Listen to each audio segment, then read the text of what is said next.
Mike, thank you once again for taking the time to join us for another exclusive at Fully Bossed Ask a CEO. Before we get started, I think it would be really great if you could just give a little bit of background around you, who you are, and what you do. Well, thanks. It's a pleasure to be here. Thrilled to participate. I spent the majority of my career at Accenture, building businesses within Accenture. It's a global consulting and business services firm. And then retired in March of 2020 from Accenture after 34 years to get involved in a combination of work. I'm doing 3 startups. I'm working in private equity. I'm doing some CEO advisory work. And I'm the CEO of a technology startup that's currently in stealth mode. Amazing. I mean, you said that you retired, but you seem to be going pretty well and keeping pretty busy. So that's really great. And I guess in that very long-standing and somewhat amazing career that you've just highlighted pretty quickly, you must have a vault, I would say, of various experiences and examples. I just want you to give me 2 that highlight maybe one of your biggest challenges that you've had to overcome in your career, but also a success, something that you're really proud of in your career. Well, probably my biggest challenge was I was asked to take over the North America financial services business in January of 2008, and that was the perfect timing for the meltdown of the financial system. And so we had a business that was thriving and serving most of those major clients. But those clients were disappearing in the first half of 2008 at an incredible rate. And the business was cut by about 70%. And so we had to work in an environment where our clients were scrambling just to stay alive and find a way to add value and help them be successful. We ended up doubling the size of that business over the next 2 years. But boy, it was a lot of work to figure out how to make that happen. So that was probably the most challenging thing that I've done. The most interesting thing was the last 6 years at Accenture, I was able to found something called Accenture Digital and be the CEO of that business unit. And the job there was to create things that weren't part of Accenture's existing service scope. And so we created 3 business units that were new to the business. And we grew from about $4.5 billion of revenue to $22 billion of revenue in 6 years. So tremendous growth on a global basis across all industries. Fantastic experience. So those are 2 things that are definitely quite memorable. I mean, definitely memorable. And I think to most people as well that those are memorable events, particularly the first one. But as an Accenture alumni, for me it's really lovely to hear that you were the CEO and founder ultimately of digital, which I know has been a booming business for Accenture and is going to be something that we are going to cover a little bit later with you, just in terms of another topic around disruption. But before we get there, you talked about both the challenge of your career, one of the big challenges, and then obviously a proud moment. I wonder, what is it that you think really actually helped you get through, particularly that challenge? So you talked about the challenge of trying to lead a business in such a tough economic environment, but also a very tough, I guess, emotional environment as well. What is it that helped you turn that business around? So you said you actually ended up growing the business. And would you ascertain any softer skills in terms of actually things that helped you turn that business around? We'd love to get your take on that. Yeah, I mean, I guess the first thing is there was a philosophy that I used over most of my career that I actually learned from the CEO at Pepsi as a result of an article that was written about her leadership skills. And Indra talked about the fact that she learned from her father that she should assume positive intent, that the people that she's dealing with on a daily basis are trying to do a good job.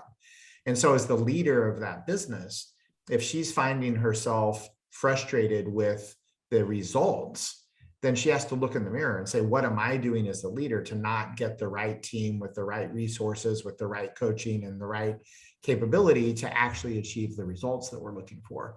And if I assume that everyone working with me is trying to do a good job and they have a positive intent, then I approach the daily challenges with the assumption that if we work together and we team and we collaborate effectively, we can probably overcome most of the immediate barriers in the way.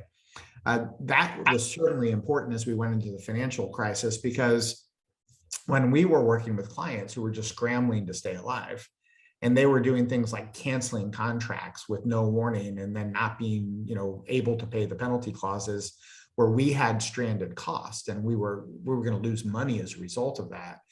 If we assumed positive intent, and they weren't doing this to be mean, they were doing it because they literally were scrambling to stay alive, then our response would be a much gentler, kinder response. Like, we understand what you're going through. We understand we could be difficult to do with, to do business with, and take a legal approach to this. And then it would be a high conflict, long, expensive process. Or we could be more understanding, more thoughtful, and kinder in our response, which leads to stronger long-term relationships over time as you work through the issues and the business recovers and things get better. So I think the reason we were able to double the size of the business is because when the clients were in that period where they really were scrambling to stay alive, and they did owe us money, and they were causing us to lose money because of what was going on in their business, our response was based on that assumption that we assumed they had positive intent, and that if we would collaborate with them and work with them in their period of need, that eventually it would work out and we would make plenty of money in the future. And that's exactly how it turned out. Sick. I definitely think it's a long-term game, isn't it, in terms of understanding how to deal with all of those varying stakeholders. So it sounds like you managed to navigate those storms pretty well, and you're here to tell the tale, which is always great.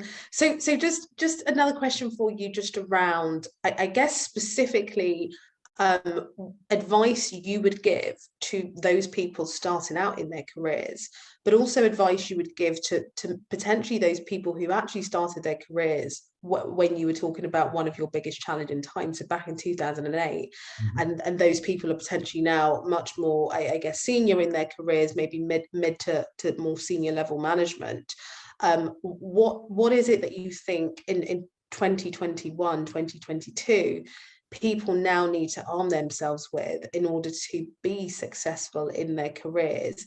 And I'd love to get your take on that from the perspective of the person who is starting their career, and then also the person who has gone through their career, probably in a much more traditional sense, focused in on traditional types of leadership. But we live in a very different world now. So actually, maybe some of those leaders or managers need to actually unlearn certain things.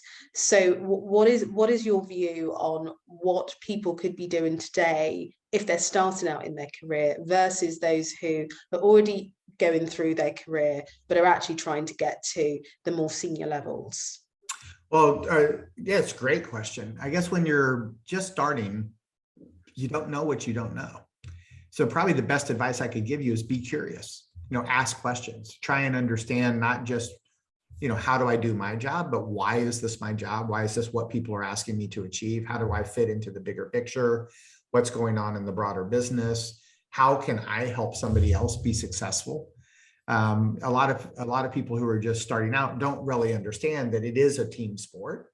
And just like any other team sport, your teammates need to be able to rely on you as much as you need to be able to rely on them to help you when you've got a problem. And so, taking the extra time to say, hey, is there something that I can help you with? And in my experience, every time the answer to that is yes, you're going to learn something that's valuable to you at a future point in your career. So being curious and being helpful when you're just getting started is a fantastic way, to meet the team, to learn more about what's going on, and to make yourself a valuable team member. Now, as you've progressed through your career, especially if you started in 2008 and, in the middle of financial meltdown, and you're a little bit more senior now in the career, you've just lived through the greatest economic boom that we've seen in many years. And it was relatively easy. There was an abundance mentality in business that basically said, if you could get the resources, the business was out there to go get. And that style of operating in business has now been kind of a pattern that we've enjoyed for a very long time. We're just about to enter a much more volatile period. And that volatile period is going to shift from an abundance mentality to a scarcity mentality, where we can't get the resources. We don't have the people, we don't have the physical products, the supply chains aren't working, the macroeconomics are going to be tougher. We're going to see inflation continue to zoom. We're going to see macroeconomic challenges as people introduce cryptocurrencies and the federal governments lose control of some of their currencies. So it's going to be a volatile time. Yeah. And in a volatile time, as we're shifting from this abundance opportunity space to a much more constrained scarcity space, obviously management styles are going to be impacted, right? So what we took for granted, things that worked for us last year, probably won't be working for us next year. And really thinking through that from a people standpoint is the first thing that I would do if I were in a leadership position and I was trying to think about how to lead into the future. We have to be better at creating the place people want to work, as opposed to thinking that command and control and edicts and things like that are going to be effective in how we lead our people. I think the teams that we lead want clarity. They want an inspiration. They want a purpose that they feel connected to, but they also want to be in an environment that doesn't feel overly scripted in terms of what they do and how they do it. They want the opportunity to show that they can actually create value and bring something to the table. And so I think having a more flexibility in the leadership and really focusing on whether you're creating a place people really want to work is going to be one of the most important skills for those people who are a little bit higher up in the leadership chain. I love what you said there. And I really can't wait to get into more detail in the next section, because a lot of what you've just talked about is, for me, is around offering resources and employees the flexibility to come to the table, come to the room as themselves, and be able to put their hands up with the idea that they have, and not be so I guess regimented into the protocol or the process that one has to follow. So I really can't wait to get a little bit more unfiltered with you on that section. But before we do, I've got one more question for you in our warm up, and my question is somewhat linked to some of the things that we love at Fully Bossed. So we focus in on soft skills, the soft skills that tend to get overlooked, and we focus in on 4: mindset, branding, storytelling, and orchestration. And by orchestration, I mean getting things done. And there's lots of things that sit under that. But could you give your sense, I guess, on what those four topics or those pillars mean to you in terms of soft skills, and why they would be so important in the workplace? Okay, so what's your first one? You want to start with? I can repeat them for you. Yeah, exactly. So mindset is the first one. Okay. Well, I guess, if we start with a mindset of curiosity and willingness to collaborate and to team and to partner and to learn, then you're going to be fine, right? I also talked about a mindset of assuming positive intent, which is a fairly active thing you have to work on every day, because I frequently find myself in the middle of a discussion where I'm getting frustrated because I know we're not being effective in what we're trying to execute. And I have to remind myself, that my mindset has to be assuming that positive intent and then questioning my tools and techniques that we're using to try and create the outcome, as opposed to being frustrated with the people that are part of the process, right? And so I think that combination of mindset is incredibly powerful. It's hard. It requires a lot of energy, and it requires that you practice it, right? Because all of us can get tired at the end of a 10-hour day in the middle of a high pressure situation where things are not going as planned. The real leadership quality that stands out is the person in the room who is not flustered, is Right. not frustrated, Yeah. is not angry, Yeah. but is thoughtful and considerate and helpful in helping the team find that collaboration point that's going to work. I love it. Thank you. You've given such a lovely flavor on mindset, but I could not agree with you more. And I love the practical tip that you just gave in terms of practice, because it is something that you can somewhat easily forget in terms of we're all human beings, but you have to almost go back to the reason why you believe this is the way that we need to do something. So that element of practice is really important. The second one for me is branding. So the importance of creating your own personal brand in even in an organization where you work. So it's interesting because that changes over your career. Yeah. Right? As you're young and entering the workforce, your brand is associated with your education. What did you learn? What are you bringing to the business? What's your specific area of expertise?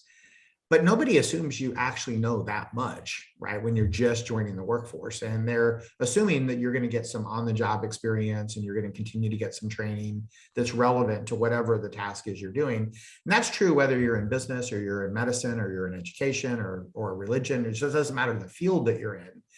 As you're young, your personal brand is really about how you interact with people on a daily basis, and whether you're curious and helpful. Full stop. That's pretty much what defines your brand. Yeah. As you then go through the middle part of your career, your brands really become associated with what you're known to be good at, right? Mm-hmm. So you're known to be good at finance, and specifically at doing project turnarounds or whatever it is that you're doing. Yeah. And for a long time in your career, probably 10 or 15 years, you start developing the brand around expertise, individual expertise. But you didn't lose what you started with. Was the first brand was how are you as a human being, right? So then you shift from, okay, what do I look like and feel like as a human being as I interact with team members, to what can they count on me to be good at? And then you shift gears again as you extend through your career to, can I lead? Will people follow me, right? Am I effective at thinking about the strategy that we need to execute, and how we bring the team together, and how we make sure we marshal the right resources, and how we navigate the ecosystem of partners that we're going to work with, et cetera. And so as you get more senior in your career, it actually becomes less about what you were good at. And your individual contribution is just assumed, yeah, you're still good at that. But that's not why people are following you. They're not following you because you're excellent at finance, right? They're following you because you've shown that you've got decent leadership skills and that you're somebody they want to follow. So it comes kind of full circle back around to your personal values, right? Who are you as a human being? Do people want to follow you?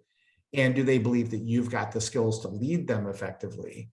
Because everyone wants to be on a winning team, right? They want to be able to talk to their family about the purpose of the team and what they're doing and how they do it. But at the end of the day, they also want to feel like it's a great place to work. There are good team members, and that you're not getting beaten up every day, but you're actually making progress every day. And so I think it does change as you move through your career, and you've got to recognize that it's really important to be personally deep in some area of expertise, but it can only take you so far if you don't then get the leadership capability on top. 100%. That's like, in a nutshell, what we preach, in the sense of you can have the technical expertise in something, but it will only take you so far. Mike, I really love that piece on brand. I really like the whole going back full circle in terms of starting out. It's really about you and the personality that you have, and the personability that you bring as well. Then moving on to the expertise, then going full round into your kind of leadership style and your ability to grow and attain a following. So that really does resonate. I wish we had time to delve into this a little bit more, but I'm going to move you on to the next one, which is storytelling. Well, storytelling is probably the skill that we should teach more in schools, right?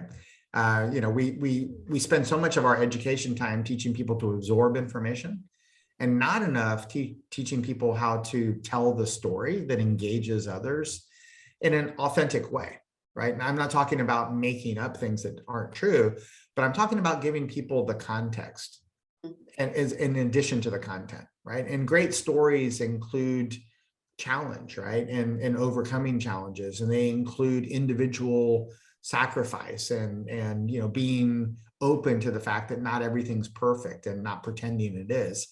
And so when we think about how people are effective in a business community, what we usually find is the most effective leaders say that their number one skill set is storytelling, because what they're really trying to do is to gather people from different backgrounds with different interests and different capabilities and convince them to come and collaborate together around a common cause, right? A purpose that they want to achieve.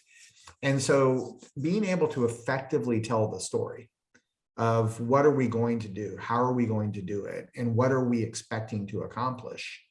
And then what's going to happen as we move through this journey together in a very compelling way, I think is one of the absolute most important skills at pretty much every layer of your career, but it becomes more and more and more and more important as you move up through the leadership ranks, because you've got more and more and more influence across a broader stakeholder group. And that includes not just the people in your business, but all of the ecosystem partners that you're going to be working with and your customers, right? They want to understand the story as well. So incredibly important skill. We couldn't agree with you more. And the last one is orchestration. Well, orchestration is a tricky one, right? Because it depends on how you define the word, right? Orchestration can be scientific and it can be artistic. There are two sides to effective orchestration. There's the art and the science. The science is relatively straightforward. We understand resource allocation and constraints, and we work through the project planning and all of the things that allow us to think about how to bring together resources and help them achieve a specific goal. But there's an art to orchestration as well. And I think it comes back to the storytelling part, right? Is orchestrating energy towards this common goal is an art that requires practice. And it seldom works the way that you think it's going to when you start the journey, right? Yeah. So I think there's a famous quote that says, your battle plan is perfect until the first engagement, right? And then all battle plans change. And I think if we think about what we're trying to orchestrate in any endeavor that we focus on, if it's not just dead straightforward easy, which most of the things we work on are not, we're going to have to pivot as we move through the journey. And so being able to help people get started on the journey is interesting enough. That's a big challenge. But then getting people to be able to work together to pivot and move through the journey as real life intercedes with our best laid plans, that part of orchestration is an art. And I think that's the things a lot of people miss when they're trying to think through how to orchestrate the team and the resources and the rest of the ecosystem to achieve something special, is that blend of art and science requires a constant balance. That's another quote we are going to use in terms of, I love the scientific part and then the art part, because I really, really personally love the art of orchestration, because it's so much more than the science. It's being able to understand that some of your stakeholders, your unlikely stakeholders like competitors, could actually be really good friends and actually help you in interesting ways. And I almost see the orchestrator as the person who is orchestrating the music band and has lots of different instruments and different people and different tunes to organize together to make everything kind of sound the right way. So for me, it's definitely I definitely appreciate the art of orchestration, because it's not straightforward. And it's also about, I think, going back to your previous point, being curious and thinking about the fact that I want to achieve this end goal. How do we do that? And not necessarily thinking in the traditional ways of getting things done and working with teams. Maybe actually your capability is not necessarily teams or people. Yeah. I really like the art side. So that was really a nice, I'd say, segment one, and I think we're good on time. For segment two, we really wanted to I guess, delve into Mike Sutcliff, that is today in 2021, a year on plus from retirement, but not really retirement, because you are a CEO, a partner in a very large private equity firm, and board member for a number of different companies. You have created, I've spoken to you, and you are creating and have created a number of different products. So for us, the topic of disruption sits very nicely in some of the things that you do. And we would love to get a little bit unfiltered with you today. And my first question to you is actually around the definition of disruption. We hear the words disruption, innovation, creativity, productivity a lot.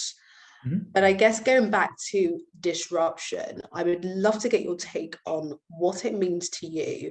I think for me, I probably like the definition around the fact that if you take a brand new value proposition and you take a brand new customer segment and you mix those two things together, then you have the ability to disrupt.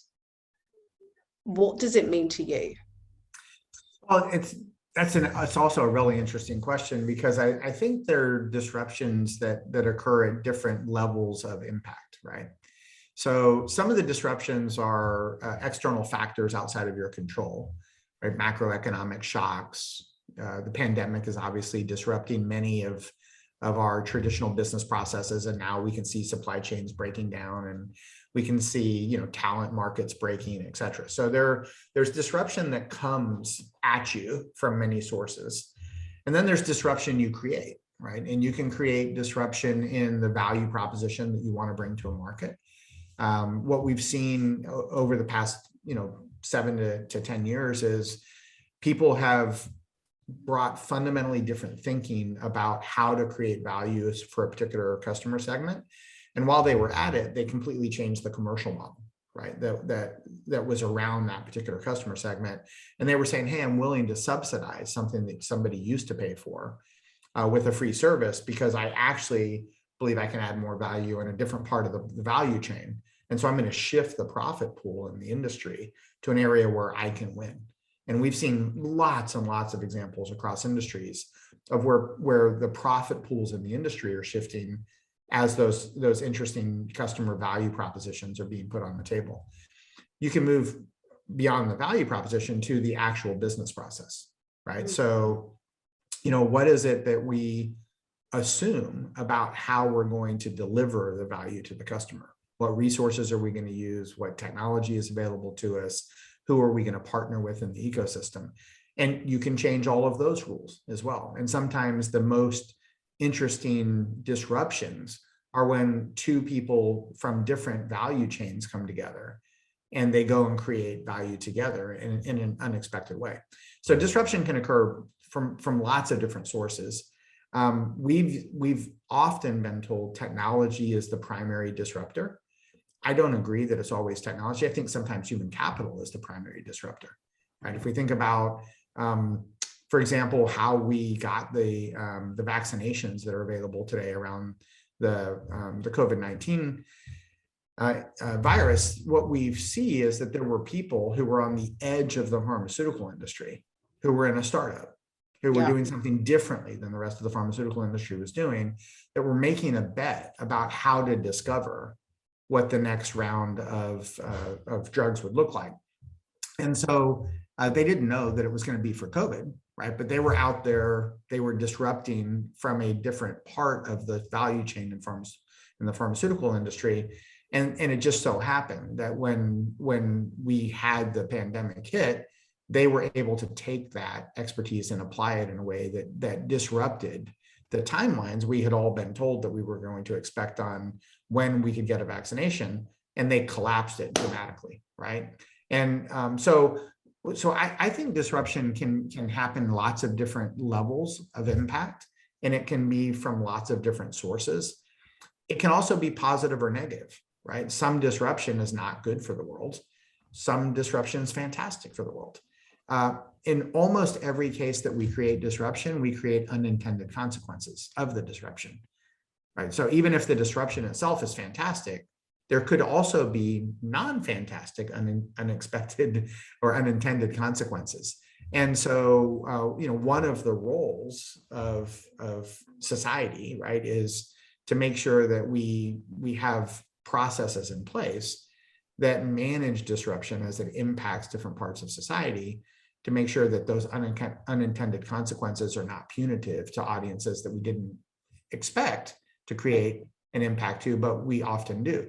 And so what I would say is, if you're going to be in the business of creating disruption, you also have to be in the business of thinking about the unintended consequences that are potentially going to be created, and how you're going to be helpful when that happens as well. Fantastic around the disruption point, in terms of how, firstly, what that means to you, and how people actually start to go through that kind of process of, how am I going to disrupt, if this is something that you want to do. I guess moving away from disruption a little bit, and just thinking about innovation, and just thinking about offering some form of product or service to a group of people that actually impacts their lives for the better. How do you, I know that that's some of the things that you are quite focused on based on our previous discussions, but I'm really interested to understand the thought process that you go through, and the thought process you go through with your teams, to actually start that journey of creating a value, ultimately for real people's lives. That's the thing I think is really interesting. So if you could share some insights and some tips on how people could really get started, if that's what they wanted to do, that would be great. Yeah, so I kind of think there are three ideas that I try and pull together to think about that question on where value can be created. The first is experiences. We think about what people's experiences are and where there are friction points in their daily living, right? Whatever it is that their intent is, right? If my intent is to attend an entertainment event, like a football game or a theater event, parking's usually a friction point, right? How do I get to the event, and what's the transportation option? And then when I get there, if I don't have the ticket with me, I have to go to a will call thing and get it. Well, now I can do it electronically, and we can remove a lot of those friction points.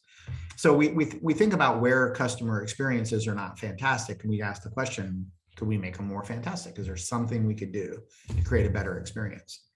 The second thing that we do is, and there's kind of a famous saying that genius is connecting dots that other people haven't connected yet, right? And so in many cases, you actually have to have had experiences in different markets, and maybe with different pieces of technology, and maybe with different business models, and the ability to see how different people solve problems and then connect those dots in a new and unique way is where a lot of genius can come together. Right? That's where people can say, oh, I have an insight. After I connect those dots and everyone else sees them, they're going to say it was obvious, but it wasn't obvious until I connected the dots the first time, right? So having people on your team with a diverse background is one of the most important things you're going to do if you're trying to create value. You want people who grow up with different educational training, different cultural training, different geographic perspectives, different industries. And you want to be able to bring them together to say, if we wanted to create a better experience for somebody, what dots could we connect that you as a team have seen, together that we wouldn't connect if we didn't have this diverse set of skills available to us. So I always tried to build really diverse teams and let those teams try and connect dots in new and unique ways. And then the third thing that we tried to do is to say that that humans are fantastic at linear thinking, but not so fantastic at exponential thinking, right? And so when we're on an exponential technology curve, many times the technology can do things today that we don't know can be done. And I'll point to the medical community as an example. The statistics that are published around the advancement of medicine tell us that from the time that the research hospitals have confirmed that there is a new treatment that's more effective than the old treatment, on average, it's a 10-year cycle before that is broadly distributed in the medical community. So why does it take 10 years? Well, I don't know. That's a very good question. But what it does mean is there's a 10-year period where we know that there's something that's better, but it's not being given to everybody who could get advantage from it. Well, that's not just in the medical community. That happens almost everywhere, whether it's in the automotive market or the industrial markets or the entertainment markets or the consumer markets, financial services markets. We know that there are technical capabilities that just got invented that have not yet been applied and certainly are not broadly distributed. And so if we can take something that's in that category and make it available and broadly distributed, you can create new value, right? So those three ideas together are the three things that we tried to use to look for opportunities and then pursue those opportunities to do something new and unique. Very, very interesting. And just conscious of time, but I do have a couple more questions, if that's okay. Just with that very clear thought process, what happens when something goes wrong or doesn't necessarily, I guess, go as planned? How do you deal with the unforeseen issues that may arise? And specifically, what would be your tips to people who are looking to create new products, new services, in terms of how they manage with some of those issues that may arise? Well, I think as an entrepreneur, I heard the term, and now I can confirm it's true, that anything that you're going to try is going to take 3 times longer and it's going to be 3 times harder than you expected. So maybe we should just start the journey by assuming it's not going to go perfectly. There are going to be things you didn't expect that are potential blockers to what you're trying to achieve, and you're going to have to continue to adapt, right? And again, having a diverse team with good skills that can adapt as you go, and being able to add new members to the team when you see problems that you didn't expect and require expertise you don't have, recognizing that and doing it. For example, I'm in a technology stealth startup right now. We're working on something that we think is revolutionary. We've got a team of 30 people that are brilliant technologists, but we figured out 2 weeks ago that one of the things that we're doing required a completely different set of technical skills. So we had to go out and find them and bring them into the team. And that doesn't mean that the people that are on the existing team aren't brilliant. It just means they're not brilliant on the problem of the moment. Right. And so as a leader, being able to figure out how to continue to bring those diverse skill sets together and bob and weave with the market opportunity and expect that you'll have to continue to learn and to experiment and to adapt as you move forward. That's the mindset that I think you'll find with successful entrepreneurs. They have a passion, they have a vision, they have a plan, but they also know that all of that is going to meet the real world, and then they're going to have to adapt and adjust. Fantastic. And I guess just my last question is, do you like what you do? Yeah, I can't imagine having anything more fun, right, than being able to work globally with teams all over the world, to be able to bring together a combination of capital with technology and human capital and try and put it together to go make the world a better place, right? And I think there are just a million opportunities to improve the way the world works and lives and plays. And so, what I find interesting is every single day I can get up and work on one of those problems and, see a little bit of progress, and every once in a while see a major milestone. And for me, that's where the game is. That's the bingo. That's it. Well, look, thank you so much for taking the time to speak to us today. I think that covers all of my questions, but definitely looking forward to following more of your journey, especially with the companies that you mentioned, and yeah, hopefully we will bring you back for another edition on Ask a CEO. I'll look forward to it. Thanks a lot. I've enjoyed it. Thank you.